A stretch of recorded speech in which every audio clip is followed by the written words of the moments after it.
Là, tout le quartier avant la construction de ça, c'était un quartier ouvrier. C'était, vous savez, des vieilles maisons avec des petits des escaliers en colimaçon. En fait, quand ce quartier a été construit, c'était que des grands logements, sans prévoir d'ailleurs à l'époque les espaces collectifs pour les enfants ou pour les adolescents à venir. C'est un projet qui a été construit dans les années 60 ici. Hein. Donc on hérite d'un truc catastrophique. Ce côté village faubourien, village de Charonne, etc. Et puis le quartier politique de la ville, on va dire, voilà, l'urbanisme de dalle, ce côté contraste, moi je le trouve plutôt intéressant et je trouve que du coup, on a un quartier où il y a encore une vraie mixité. Par contre, là où il y a un vrai déficit, c'est en termes d'image. Dans la plupart des quartiers à Paris, on peut associer des monuments ou des périodes de l'histoire. On a une identité, trafic de drogue, violence, je ne le pense pas, évidemment on habite là, mais pour la plupart des Parisiens, c'est un peu l'image qu'on véhicule. Donc le CAU de Paris a été sollicité par la DPVI pour mener à bien un projet participatif dans le quartier Saint-Blaise, de façon à créer une nouvelle identité au quartier. Je travaille pour la délégation à la politique de la ville et de l'intégration. En fait, c'est la direction qui travaille sur les quartiers prioritaires, populaires parisiens. Il y a 14 quartiers à Paris. On anime en fait un projet de territoire et puis on essaie de travailler en lien avec les grands projets de renouvellement urbain qui caractérisent le secteur. Le quartier est en train un petit peu de se réaménager, ouais. Maintenant qu'il y a la médiathèque, qu'il y a le Mama Shelter, je pensais que ça allait faire marcher les restaurants de la rue Saint-Blaise, mais cette rue, elle est laissée à l'abandon. L'appropriation des espaces extérieurs est l'un des axes stratégiques de notre projet de territoire. Et l'idée, c'était d'inverser le regard et de ne plus considérer ces espaces comme finalement des points noirs, mais plutôt d'en voir des potentiels de projets susceptibles ensuite de générer des nouvelles pratiques à support de lien social. Donc, pour mener à bien ce projet, le CAUE a mis en place deux temps différents. Un premier temps de diagnostic, durant lequel des enquêtes ont été menées, des temps d'observation aussi du quartier, des rencontres aussi avec les acteurs locaux et les acteurs institutionnels. On essaye de faire en sorte que la parole des habitants se retrouve dans le processus de projet mis en place par la ville de Paris. Outre les perceptions à l'échelle du quartier, il y a donc 3 sites de projet qui ont été identifiés. Donc la dalle Vitruve, le square de la Salamon, puis la toiture terrasse Victor Ségalène. La deuxième étape de ce projet, on l'a vraiment imaginé pour répondre aux attentes des bailleurs, d'avoir des propositions des habitants pour réaménager ces espaces-là. Le CAUE a mis en place toute une semaine de concertation auprès des habitants qui s'est organisée en 3 temps, une promenade. L'objectif étant vraiment qu'ils aient un nouveau regard sur leur quartier. Donc pour ça, ils avaient des cartes, ils pouvaient prendre des notes et puis déjà commencer à faire des observations sur l'environnement et sur le parcours pratiqué. Des chemins, des parcours. Oui, il faut faire aussi des continuités. Et puis ça peut être des superpositions aussi de parcours qui marquent aussi un cheminement et une curiosité. J'avais une idée, c'est que la rampe derrière, j'ai pensé à un éclairage de nuit avec des faisceaux de lumière qui pourraient être produits par l'énergie de l'éolienne, quoi. Les écolos seraient contents. Et puis il y a une autre étape très spécifique sur les 3 sites de projets qui ont été ciblés. Donc là, on invitait les habitants, grâce à des photomontages, à vraiment donner des idées d'aménagement sur ces espaces-là. Donc l'objectif, c'est d'avoir diverses photos sur les sites identifiés et que les habitants, grâce à un carnet de référence, viennent rajouter et découper et coller les éléments qu'ils souhaiteraient voir dans ces espaces.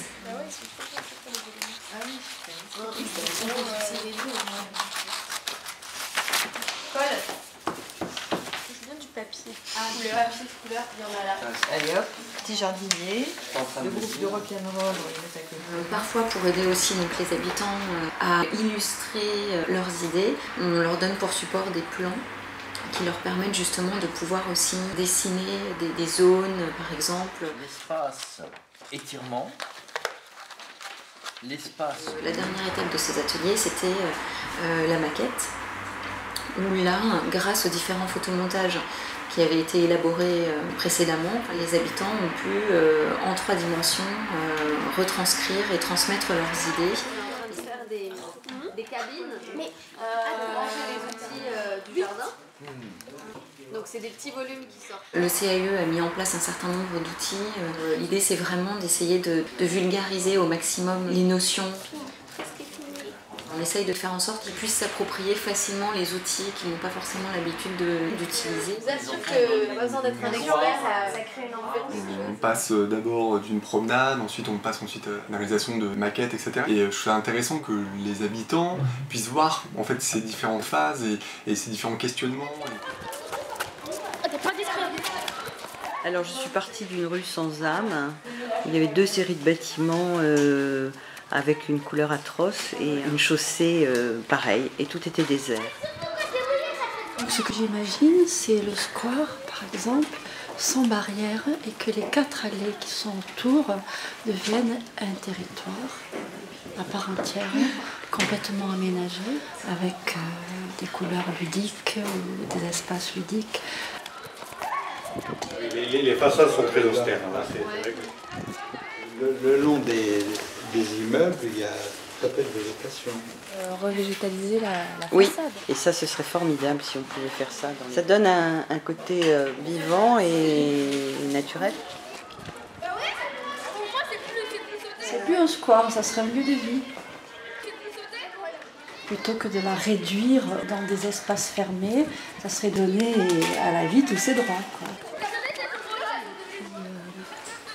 Des parcours sportifs, des parcours pour les femmes, de repos, des bancs.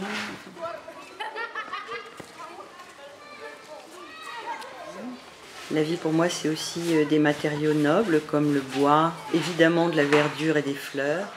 Et puis pourquoi pas marquer les entrées avec des éléments qui marquent un cheminement. C'est des espèces de sculptures dont on peut faire le tour, on peut jouer avec si on a envie. Oui, pourquoi pas aussi, oui.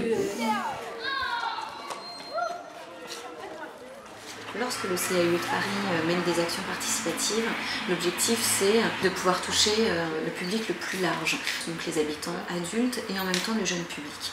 Et donc pour ça, on travaille sur le temps scolaire, donc dans le cadre d'ateliers que l'on mène en partenariat donc avec des enseignants. Par exemple là pour le quartier Saint-Blaise, nous avons travaillé avec les jeunes adolescents. La première séance, on est allé sur la date de Vitruve, on a vu que c'était vide, on a écrit sur des carnets nos idées pour changer la date Vitruve pour qu'elle soit mieux.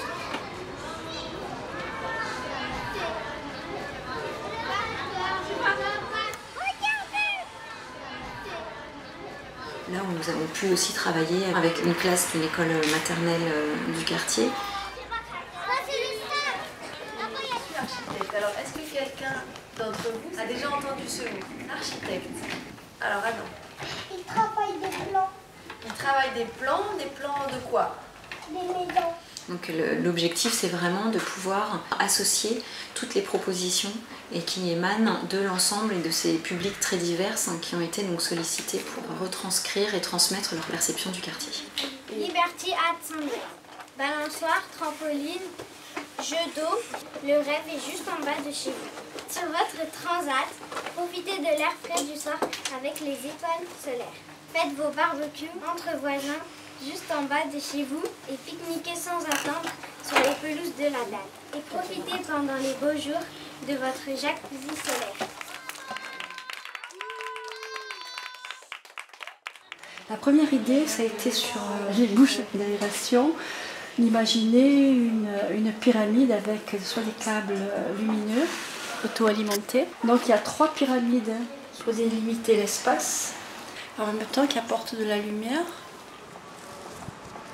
Je proposais de faire une fresque pédagogique et ça irait dans le projet avec plusieurs vélos qui sont ancrés dans le sol. En fait, leur but c'est de faire de l'électricité. Ça éclaire la fresque pédagogique. Comme ça, si on veut, on peut s'investir, allumer la connaissance en quelque sorte, allumer le savoir. Une espèce de zone de circulation, histoire que ça soit un peu plus gai, une espèce de zigzag qui pourrait aller d'un espace à un autre. Espace sportif, espace jardinage. Je pense que la végétaliser, c'est important.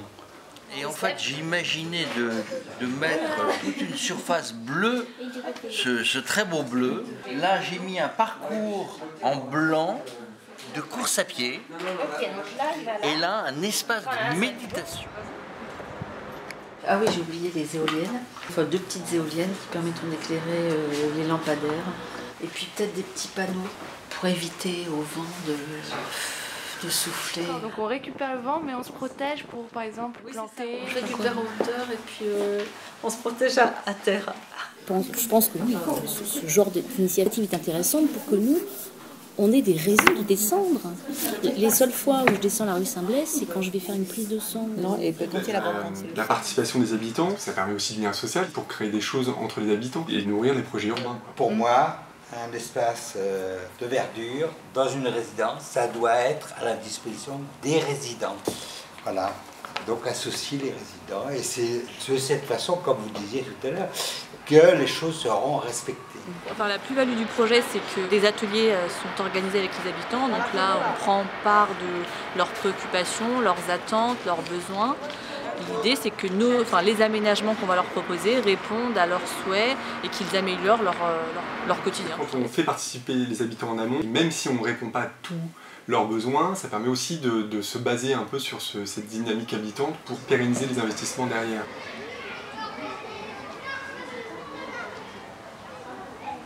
J'ai entendu parler d'un jardin partagé, c'est bien, mais il faut vraiment qu'il soit partagé par tout le monde. Moi, mon souhait, c'est vraiment que ça n'ait pas d'emblée une vocation qui va cibler un public et qui va faire que les autres ne vont pas venir. Si on fait quelque chose de cette terrasse, en fait, il faut faire une sorte d'extension de ce parc. Et puis d'autre part, profiter de la vue que ça donne, parce que c'est sa grande force. Là. Ah oui, c'est vrai. Ça donne une... Je vois un champ ouvert sur le quartier. Si j'aime bien le côté herbe folle qu'il y a par terre, donc ça il faut le laisser. J'ai mis des bancs, j'ai mis un baby-foot, un jeune à capuche, un peu d'arbres. On regarde les fleurs, on écoute les gens jouer de la guitare. Et le long des balustrades, là ce sont des herbes aromatiques. Faire un potager, là surélevé, tout le long de... Moi, je fais le meilleur chicha du monde. Et puis un petit endroit, jardin partagé, où les enfants et les parents pourront cultiver des légumes, parce que là ça s'y prête. D'abord il y a de la surface, puis surtout il y a beaucoup de soleil. Il y a de nombreuses années, quand le square n'était quasiment jamais fermé, il y avait au printemps, en été, des jeunes qui venaient jouer de la musique. Très tard la nuit, et c'était très bien. Après ça a changé.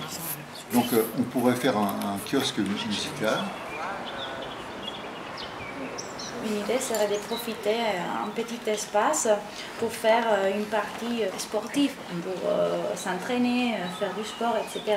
J'ai mis aussi des lampes solaires qui peuvent s'installer au cas où l'installation est ouverte la nuit. Voilà.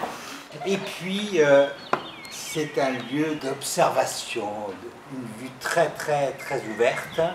Eh bien, pourquoi pas inviter les gens à regarder ce qu'il y a en face, y compris les tours, y compris le ciel. Donc, faire du dessin, de la photo. On va faire une maquette des 3 lieux. Samedi, on va placer la maquette là-bas et on va travailler. Une maquette à une échelle plus large du quartier. Donc des morceaux de scotch ont été collés sur le sol de façon à représenter la voirie. Et puis les différents sites de projet ont été installés. Et donc l'objectif, c'était en parallèle de pouvoir mener un atelier signalétique qui permette aux habitants d'identifier les différents sites qui leur semblent, et lieux qui leur semblent donc intéressants d'indiquer sur une future carte. Par exemple, le tramway, le stade, les écoles, etc. Ce que je trouve intéressant en travaillant sur des petits projets, c'est plutôt de travailler sur le désenclavement, et c'est pour ça que c'est intéressant de les mettre en réseau, ces petits projets. Comment on y va? Comment de chez toi tu vas aller, tu vas être Et puis en même temps d'indiquer les parcours qu'ils souhaiteraient faire partager sur le quartier. Et en fait, je me demandais si j'allais pas en mettre un là justement pour rejoindre non seulement ces pots de fleurs, mais le mur végétal. C'est vraiment d'avoir des focus avec au cœur des circulations, c'est aussi replacer ces recoins à l'échelle du quartier pour justement envisager aussi plus de visibilité puis de liens. Toujours dans cette idée de créer une cohérence et une nouvelle identité dans le quartier. L'idée, c'est bien évidemment que ce projet se poursuive, que ce soit justement les acteurs locaux qui se saisissent du travail donc initié par le CAUE et qu'après ils poursuivent les ateliers, d'autres ateliers signalétiques par exemple, d'autres ateliers de mobilisation des habitants et finalement voilà, le projet continue à évoluer grâce aux habitants et grâce aux acteurs locaux.